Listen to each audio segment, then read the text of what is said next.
में colour blindness के बारे में पढ़ा था। आज उसका दूसरा भाग है जिसमें कौन सी बीमारी के बारे में पढ़ेंगे हमें। आनुवंशिक बीमारी है हीमोफीलिया, इसे शाही रोग भी बोला जाता है। ठीक है, इस रोग के लक्षण क्या है? इस रोग में शरीर पर जब चोट लगती है उसके बाद में रक्त का थक्का नहीं जमता है, रक्त का थक्का नहीं बनेगा। कहने का क्या मतलब है कि चोट लगने के बाद वहां से ब्लड है वो लगातार क्या है बाहर निकलता रहेगा, जमेगा नहीं, रुकेगा नहीं। ये भी क्या है, एक लिंक स्पेल रोग है।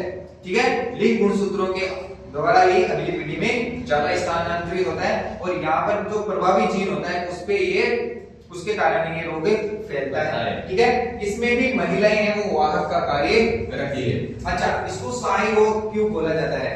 क्योंकि जो ब्रिटेन की जो विक्टोरिया नाम की रानी थी, सबसे पहले उसमें इसको देखा गया था और उसी के द्वारा उसकी संतानों में और फिर पूरे वर्ल्ड में है वो ये जो हीमोफीलिया रोग है वो फैला था।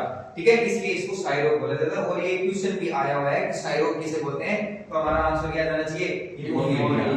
ठीक है, इसके आगे जैसे हीमोफीलिया एच है तो वो सामान्य होता है और अगर छोटा एच है तो वो क्या होता है, रोगी। पुरुष हो चाहे महिला हो, अगर छोटा एच है तो वो क्या होगा, रोगी होगा। ठीक है, इसके बाद में ये थे हमारे अक्ष गुणसूत्र पर जो परिवर्तन होते हैं उनके आधार पर जो रोग है। इसके आगे आपके वायु गुणसूत्र की संरचना में अगर कोई परिवर्तन आ जाए, ठीक है, तो उससे कौन कौन से रोग है वो हो सकते हैं। पहला रोग है हाइपरट्राइकोसिस। क्या नाम है? हाइपरट्राइकोसिस।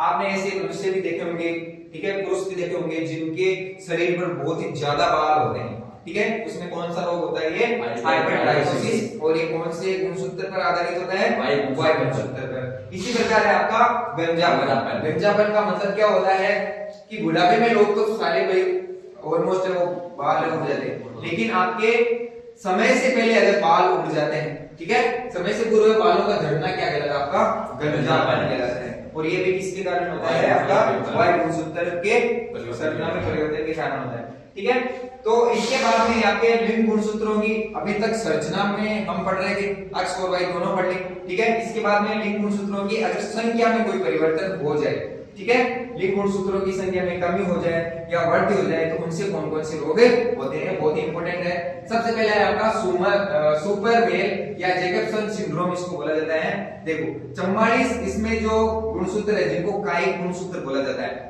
वो मेल हो चाहे फीमेल हो, इनमें दोनों में क्या रहता है, समान समान रहता है, क्योंकि ये शरीर का पूरा निर्माण करते हैं, शरीर की आकार का निर्माण करते हैं। ठीक है, जब XY होता है तो वो एक साधारण जो जनरल मेन होता है वो होता है, बट इसमें एक Y गुणसूत्र क्या हो जाता है, अधिक हो जाता है, इसलिए इसको क्या बोलते हैं, सुपर मेल। क्या बोलेंगे, सुपर मेल।